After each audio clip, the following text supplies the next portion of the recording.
Dites-moi, vous n'aurez pas oublié quelque chose?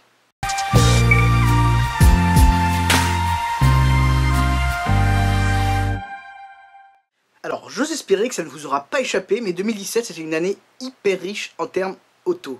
2017, ça marque aussi l'anniversaire de quelque chose de super particulier qui aura façonné la tournure des événements à travers le monde tout au long de l'année. Bon allez, je suis sympa, je vous laisse un peu chercher.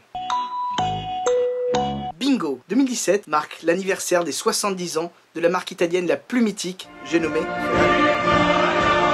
Et oui, 1947, c'est la date à laquelle la première auto frappée d'un cheval cabré sur fond jaune fait son apparition dans le monde. Je vous parle évidemment de la Ferrari 125S, qui aura été entre guillemets la star cette année. Elle a été mise de pair avec la dernière Ferrari issue de Maranello, la Ferrari Aperta. Il s'agit tout simplement de la version cabriolet de la Ferrari Super exclusive, conçue spécialement pour célébrer le 70e anniversaire. Ouais, c'est bon, je vous vois venir. Ouais, mais non, mais là, la Ferrari Aperta, c'est pas la dernière Ferrari, nanana. Entre-temps, il y a eu la 812 Superfast, ou même la Portofino, blablabla. Ok, vous avez pas tout à fait faux, mais vous avez pas tout à fait raison non plus. Car mine de rien, fallait bien trouver une voiture étendard pour les 70 ans, et entre vous et moi, je vois pas quelle autre voiture, à part la Ferrari Aperta. Du coup, l'année 2017 a été rythmée de nombreux événements à travers le monde, dans tous les pays où la marque était implantée, que ce soit en Malaisie, Indonésie, États-Unis, j'en passe, même en France, ici, au fameux circuit Paul Ricard, d'ailleurs j'y étais. Mais aussi Belgique, Royaume-Uni, bref. Mais qu'en est-il de la mère patrie, l'Italie? Car oui, on pourrait logiquement s'imaginer que les célébrations du 70e anniversaire de Ferrari, chez eux, en Italie, à la Casa, seraient forcément inoubliables, absolument incroyables. Ben oui et non. Faut dire que la marque souhaitait certes marquer le coup, mais de façon quand même un peu intimiste. Bon allez, je suis de mauvaise foi, c'était quand même grandiose, et ce malgré la pluie. Des rallyes partant de toute l'Europe, que ce soit de Suisse, d'Angleterre, de Monaco, ont rallié Maranello. Il y a eu sur le chemin des expositions de voitures venues de tous les coins de l'Europe, voire même du monde, parfois même du Japon, c'était assez incroyable. Et il y a même eu un concours d'élégance le dimanche. Pas mal. Toutefois, le caractère légèrement opaque des événements ainsi que le manque de communication en ont démotivé plus d'un à faire le déplacement, moi y compris, malheureusement. Et pourtant, j'en connais des tifosi hardcore. Hein. Alors quand bien même je n'étais pas là physiquement, mon cœur, lui, y était, croyez-moi. Mais pas que. On m'a envoyé pas mal de photos et de vidéos sur place. Du coup, je me suis dit, bon, on va quand même vous faire partager un petit peu ça, mais de façon un peu différente. Donc ce que je vous propose, c'est de faire un top 5 des meilleures voitures du week-end pour moi à Maranello. Vous en pensez quoi? Alors, on commence par the best of the best, à mes yeux, la Ferrari Aperta bleu Tour de France.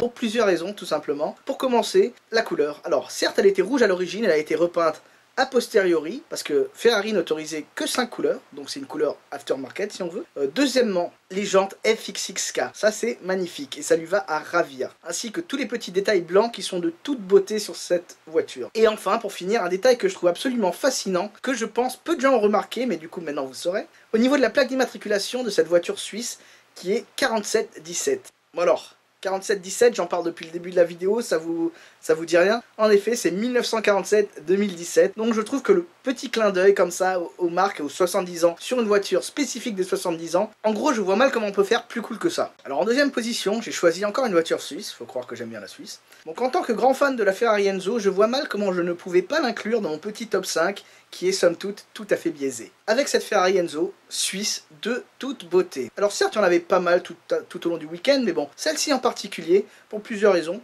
notamment parce qu'elle avait un intérieur marron de toute beauté, ou le fait qu'elle était accompagnée pendant tout le week-end d'une Ferrari F50. Moi, je trouve quand même que c'est pas mal. En troisième position, la Ferrari 412P jaune, qui était absolument incroyable. Alors notamment pour sa ressemblance avec les Ferrari 330P, dont elle est une version client, version route, version client, on va dire ça comme ça. Alors il n'en existe que très peu au monde, hein, mais ce qui m'a vraiment séduit tout au long de ce week-end, en fait, et de toutes les photos qui en ont découlé, c'est d'un point de vue esthétique, sa mise en scène. Donc une voiture jaune, posée sur la piste de Fiorano, sur un logo Shell énorme, à même le sol, je trouve ça visuellement. En quatrième position, la Ferrari F12 TDF, écurie Francorchamps. Vous aurez remarqué que le TaylorMade prend une place quand même assez significative dans mes voitures préférées, dans mes tops de façon générale. Et celle-ci, notamment, est le parfait exemple de la personnalisation poussée à l'extrême et de bon goût de surcroît. Alors, elle a été imaginée pour ressembler à la Ferrari 330 P4 qui a couru aux 24 heures du Mans en 1967, châssis 0856. Vous savez tout. Last but not least, la Ferrari 488 GTB Pioneer. Encore une fois, du tailor-made. Alors c'est une voiture qui ne m'est pas inconnue, à vous non plus d'ailleurs. Je l'ai vue rouler pas mal de fois sur circuit, sur route ouverte.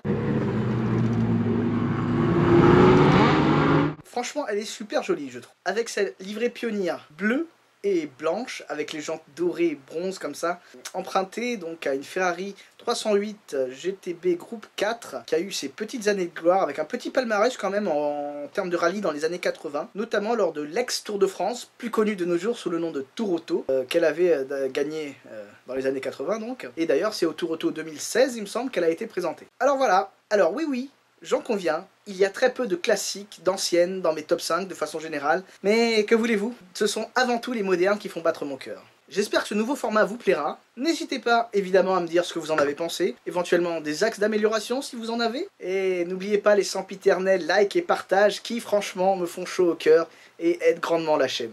Sur ce, je vous dis à très bientôt. Allez, ciao!